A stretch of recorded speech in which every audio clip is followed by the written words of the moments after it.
Puluhan warga Banten berkumpul di depan pendopo gubernur di Serang, menuntut agar Rano Karno hengkang dari kursi gubernur.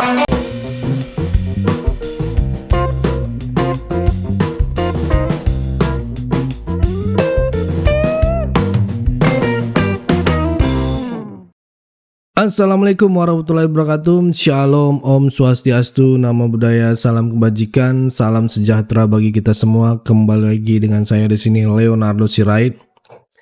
Oke teman-teman, kali ini kita akan membahas hal yang sangat menarik ya, untuk kita simak bersama-sama. Kalian pasti ingat siapa sih sebenarnya Gubernur Banten kemarin ya.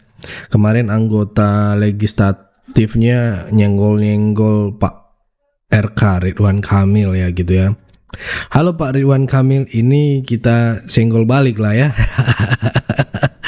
Ini harus kita senggol balik nih Pak ya.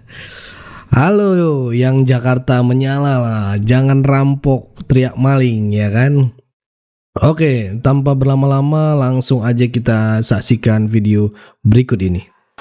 Rano Karno pernah diusir oleh warga Banten. Pada tahun 2014, puluhan warga Banten berkumpul di depan pendopo gubernur di Serang, menuntut agar Rano Karno hengkang dari kursi gubernur. Poster-poster bertebaran, bertuliskan, diusir Rano Karno dari Banten, yang menandakan rasa frustrasi warga yang merasa pemerintahan Rano gagal total. Warga menilai, kepemimpinan Rano syarat masalah. Ia dianggap tidak cermat dalam mengelola pemerintahan dan melibatkan keluarganya dalam berbagai proyek yang seharusnya untuk kesejahteraan rakyat. Kritik pun datang akibat kebijakannya yang tidak populer, seperti rotasi pejabat yang mendadak sehingga anggaran tak terserap optimal, penunjukan pengusaha tertentu dalam proyek pemerintah, hingga pemberian sanksi pada PNS bawahan tanpa menyentuh pejabat eselon.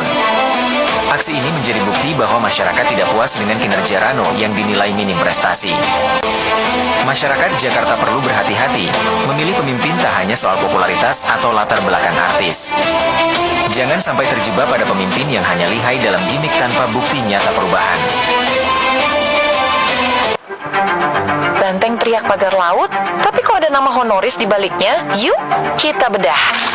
Fakta pertama, PT Mega Agung Nusantara alias PT MAN adalah pemegang sertifikat HGB di area pagar laut. Dan jika ditelusuri PT MAN ini, ternyata anak perusahaan dari PT Motherland Realty Tbk. Fakta kedua, William Honoris sebagai direktur utama dan Luntungan Honoris sebagai komisaris utama. Luntungan Honoris ini diketahui merupakan ayah dari Charles Honoris, politisi PDIP.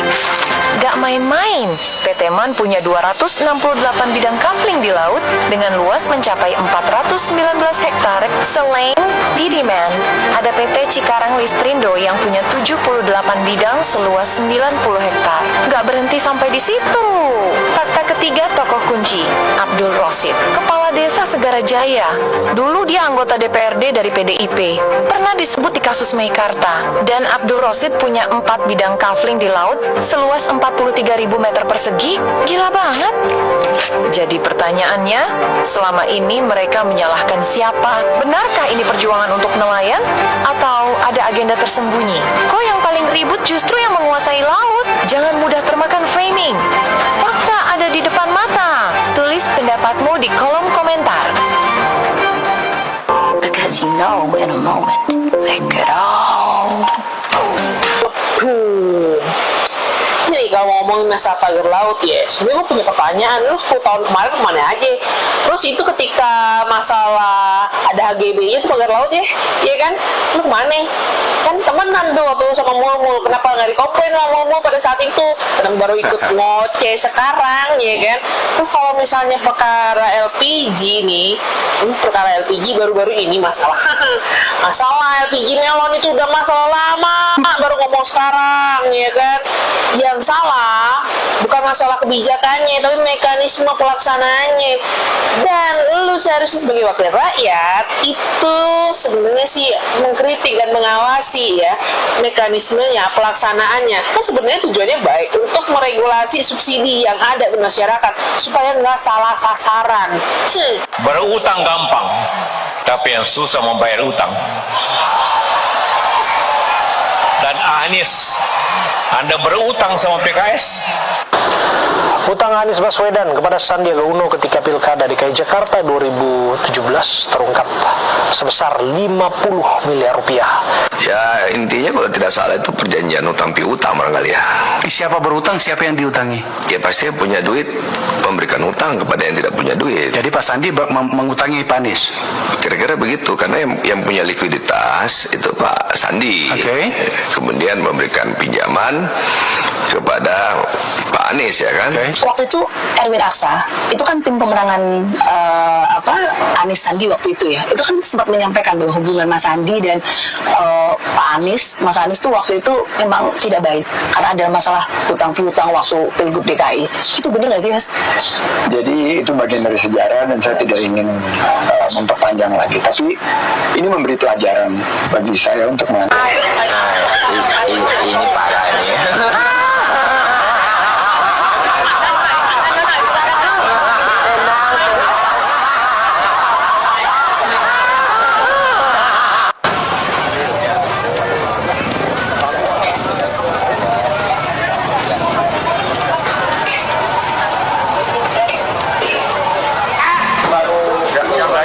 Kembali lagi pelaksanaan pembagian gas seperti yang kita lihat itu 19.000 dan kita mengikuti aturan dari Pertamina, pelaksanaannya sesuai dengan harga, tidak ada permainan harga sama sekali. Kita lihat bagaimana ini tabung kosong dan bagian tabung isinya di dalam, bahkan kami siapkan tempat duduk orang yang mau antri supaya mereka yang panas kita siapkan tempat duduk. Semangat. Pangkalan LPG 3 kilo toko Jeffrey. Mana Jeffrey-nya kita lihat ini. Pak, ada sini di depan aja pada stop. Dari Pangkalan sehari jualan 19 tabung kira-kira ya. Paling banyak 19 tabung. Ambil dari Pangkalan berapa harganya? 16.000. Jual 19.000. Kemarin sempat nggak ambil. Barbar. Kemarin yang nanya-nanya banyak kok? Banyak ya? Oke, tapi sekarang alhamdulillah lancar ya? Alhamdulillah lancar. Ya, bagus kalau begitu ya, mudah-mudahan lancar terus. Amin. Oke, makasih Bu. Oke, makasih Bu ya. Udah cantik Bu, udah cantik kamera Bu. Bu, siapa Bu namanya Bu? Bu namanya siapa?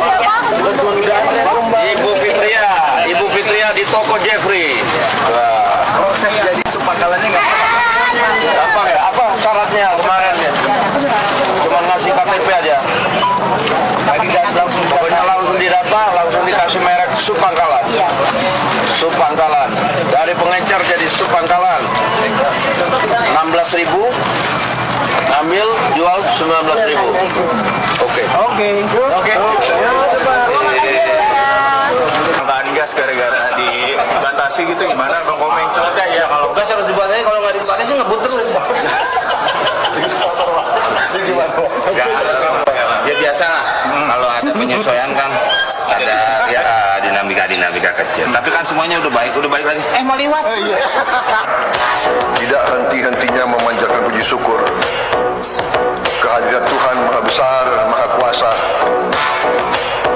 Allah Subhanahu Wa Taala, bagi umat Islam yang memiliki sekalian alam, hanya kepadanya lah kita berdoa dan hanya kepadanya lah kita meminta pertolongan.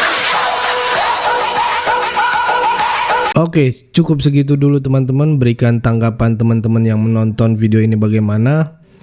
Boleh berikan pandangan kalian di kolom komentar. Pesan saya pokoknya tetap jaga persatuan Indonesia. Jangan mau dipecah belah, jangan mau diadu domba, karena NKRI harga mati. Saya Leonardo Sirait, mohon undur diri. Bye-bye.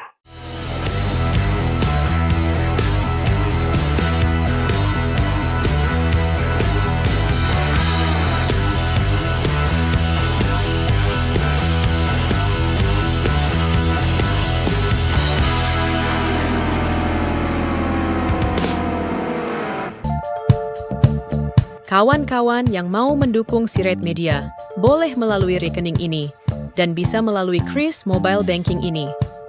Dengan cara scan barcode Kris ini, di mobile banking, kawan-kawan.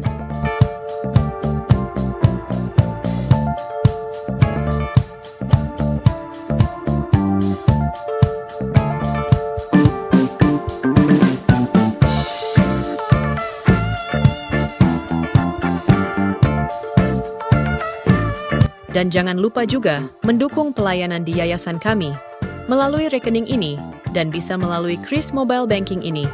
Dengan cara scan barcode Kris ini di mobile banking, kawan-kawan. Berapapun itu sangat berguna bagi pelayanan kami. Mari terus kita suarakan suara rakyat jelata dan terus berdampak bagi Indonesia. Terima kasih.